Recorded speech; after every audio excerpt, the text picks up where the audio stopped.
night on the south today. Road closures and warnings are in place across the South Island thanks to wintry conditions and a decent dumping of snow. Planning is underway for a multi-million-dollar redevelopment of the Canterbury Museum, with exhibits being moved off-site. And our Dunedin fire crew has a warning about the potential fire risk of an everyday item you may have in your pocket.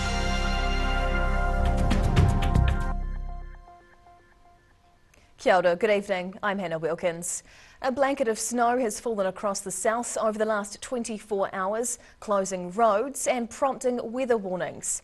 Several state highways in Otago were closed this morning, with dangerous road conditions expected this week as the weather makes its way north. This wintry blast leaving central Otago roads covered in snow and ice. A cold weather front has caused a flurry of road closures across Otago and Canterbury as snow sweeps its way across the South Island. This afternoon, Burks Pass on State Highway 8, Palmerston to Kyburn on State Highway 85 and Outram to Kyburn on State Highway 87 remained closed. And even coastal areas were unable to avoid the snow. Dunedin's northern motorway was closed early this morning but reopened later in the day. Some Canterbury highways are also starting to feel the effects of the wintry blast, with Porters Pass forecast to receive 20 to 35 centimetres of snow. Waka Kotahi NZ Transport Agency is advising drivers to take extra care in the conditions as temperatures drop and ice still on some roads. The snow has now cleared for parts of the South Island, but weather warnings are set to remain in place for the rest of the week. Across the south today. Hundreds of central Otago homes were left without power late last week following an onslaught of wild winds. 130 km/h winds battered the region on Friday, bringing down trees and power lines. About 1,400 residents in Omako and nearby areas had their power supply cut off for a period. The Upper Clutha area didn't escape the wild weather either, with Lake Wanaka feeling the force of the wind. The scrap metal and green waste areas at the Alexandra and Cromwell transfer stations were forced to close due to the high winds before the blustery weather died down later in the night. Detailed planning is underway for a multi-million-dollar redevelopment of Canterbury Museum. The Mammoth project involves moving 2.3 million exhibits off-site and will see the full museum closed to the public for up to 5 years. Museum staff are gearing up for the move of the century. The Canterbury Museum is preparing for a major $200 million plus redevelopment of its Rolleston Ave site. The project's been in the works for a while and is expected to take up to 5 years to fully complete. Parts of the building that are badly damaged in the earthquakes will be demolished. The heritage buildings that we see here at the front of the museum and the Robert McDougall Gallery at the back will be fully upgraded so that the heritage remains.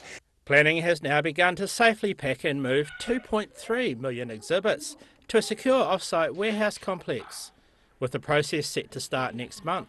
If you imagine shifting house, it's a bit daunting. Well, shifting a museum is ultra daunting. The museum has set aside $125 million for the ambitious project. It's got applications being considered for more funding, along with plans to launch a public fundraising campaign. We've been waiting so long to redevelop that in a way the museum's been caught in a time warp, and it's a bit of a 1990s kind of museum, and we'll be leaping straight to the late 2020s in one go. Demolition and construction of the new museum buildings are set to start in April next year, with the full project taking up to 5 years to complete. But Canterbury Museum plans to open a pop-up museum in the central city to ensure public still have access to some of the popular exhibits. In Christchurch, the South today. Wastewater testing has revealed Dunedin is the country's hottest spot for use of the party drug MDMA. The stimulant is used recreationally to gain feelings of euphoria and increased empathy. An Otago University researcher says students played a role in the city's ranking, with MDMA making up 82% of all drugs detected in the wastewater for the greater Dunedin area. Figures released by New Zealand Police show MDMA consumption in the south was 80% higher than the national average. Meanwhile, Invercargill wastewater testing revealed methamphetamine was the most popular substance there, accounting for almost 3/4 of the drugs detected in the southern city. A Dunedin MP has called on the government to intervene after firefighters raised concerns over the state of appliances, pumps not working properly and uniforms not being up to scratch. National Party List MP Michael Woodhouse recently met with crews at the Dunedin Central Fire Station. They say breakdowns in equipment have left local firefighters crewing the South Island's only large aerial appliance.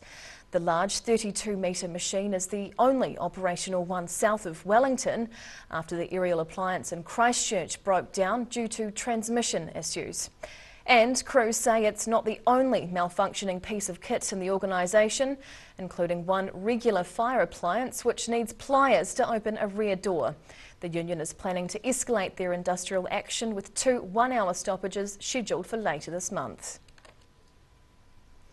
A Dunedin Fire Safety Advisor is warning the public about the growing risk of fires caused by batteries used in everyday devices.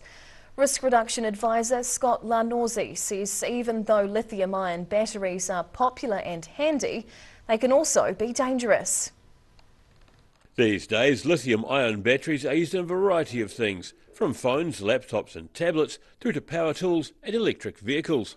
Fire and Emergency New Zealand Risk Reduction Advisor Scott Larnorzi says they must be charged and stored correctly. One really important factor with these batteries when we consider them being involved in a fire is that when they go into thermal runaway, the sustained energy release that comes from these batteries, it's not just about the heat.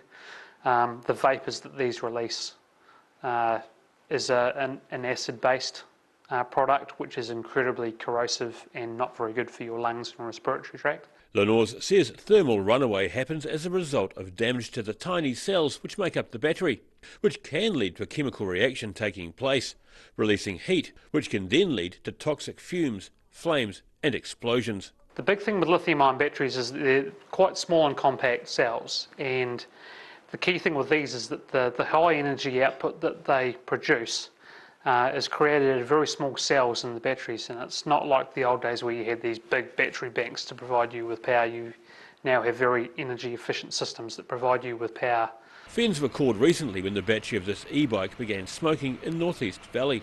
Larnorzi says in the event of a fire due to a thermal runaway, water can make it worse, so it's better to get away from the smoking object and call 111. In Dunedin, the South Today. Whai Yakane still to come on the South Today.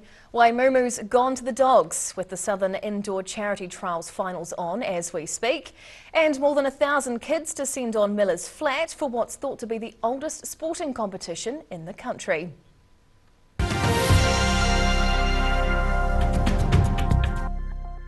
Great Britain has a collection of varied landscapes and countryside to rival anywhere else in the world. And the best way to see it is to walk.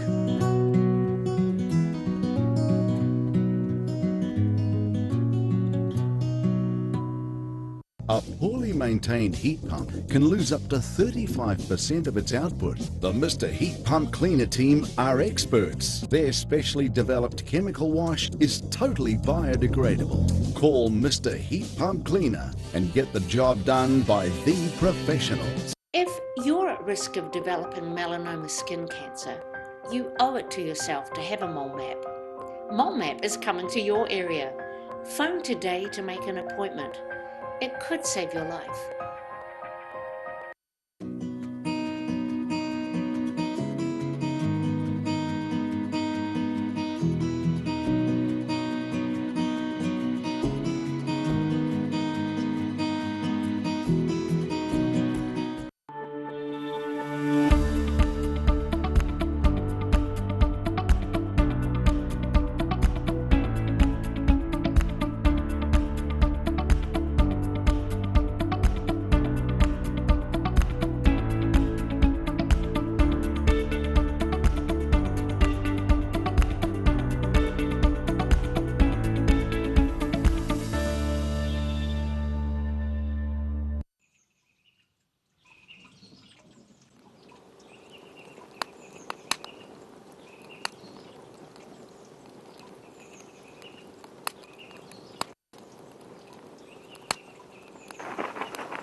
Oh mate, I'm thinking about getting a new ute. Earth is a planet of extremes. Extreme places and extreme animals. But some animals are more extreme than others.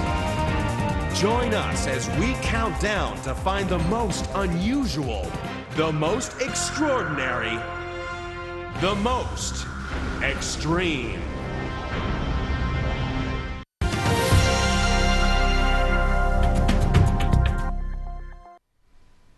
Tēnā koe, welcome back. The sound of whistling and quiet murmurs could be heard in Waimumu as the Southern Indoor Charity Dog Trials got underway during the weekend. About 170 competitors travelled from around the South Island to whistle their commands and heard U-hoggets during the competition. Competitors have 10 minutes to carefully command their dogs to rally around the easily spooked sheep. The goal is to direct the sheep around the Agri Shed course without causing them to panic. The trial's been running for 7 years and features 4 different obstacles during the course. The competition is a fundraiser event for Southland Hospice, raising $70,000 over the years. Competitors are battling it out in the finals today to see who walks away as this year's winner. A more than 100-year-old sporting tradition is jotted up another year.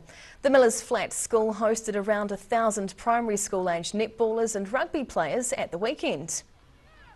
The Millers Flat tournament is thought to be the oldest sporting competition in New Zealand, and it's still proving to be a popular event with more than 100 teams taking part. While we've had more teams than could come today for our netball, and we've got more teams than we've ever had for the rugby.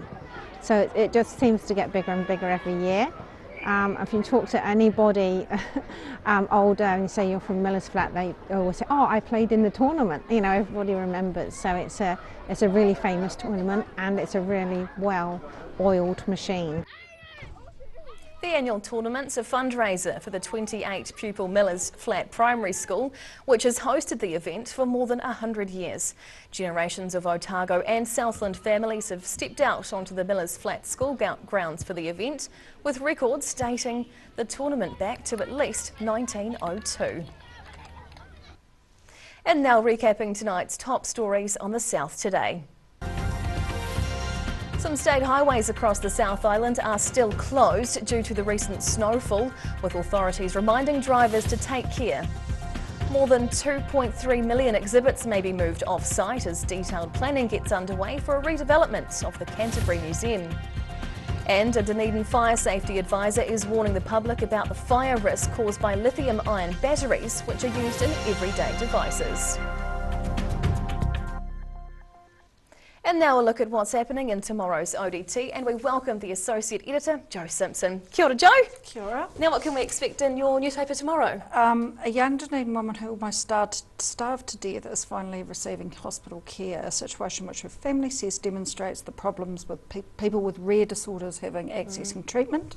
Okay.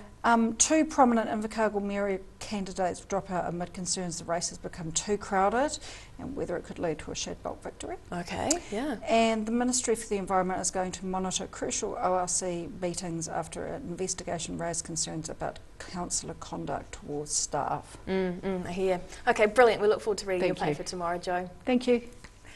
And time now for a look at the weather.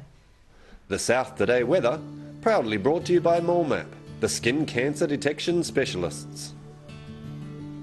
Looking at the situation, more cold days lie ahead with heavy frosts inland and a few more coastal showers tomorrow night. Heading to the top of the South Island, gusty easterlies up top with Nelson looking fine, heading for 11 tomorrow. Greymouth will get those strong winds too with a high of 10, while Christchurch can expect southerlies, showers and a high of 7 degrees. Travelling to South Canterbury and North Otago, cloudy with southeasterlies as we make our way through here, and Ashburton will also get some showers, but all 3 spots, including Timaru and Awamaru, will get top temperatures of 6 degrees. Westwards now to the Central Lakes. Moderate easterlies with some cloud cover tomorrow, and you're in for a chilly day. Wanaka heads for 4, 3 over in Queenstown, and 5 degrees for Alexandra. Heading further south, a fine but cool day with light easterlies tomorrow.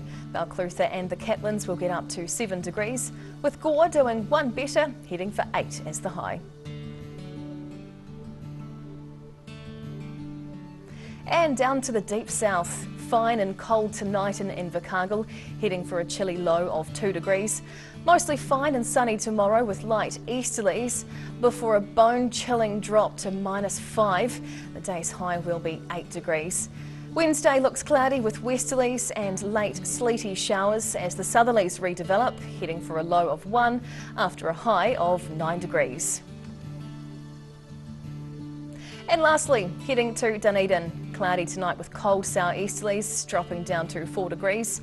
Tomorrow looks cloudy again with east to northeast winds and very cold temperatures, so dust off the hot water bottle and prepare for -3 in town after a high of 6 degrees. And sunny periods with westerlies and sleety showers after a savage early frost on Wednesday, down to 2 degrees and up to 8 as the high.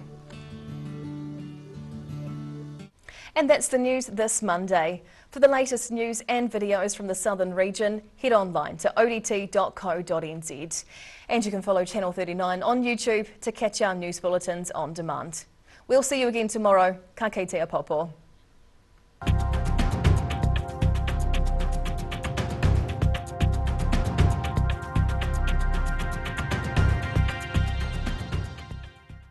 Public interest journalism funded through New Zealand On Air.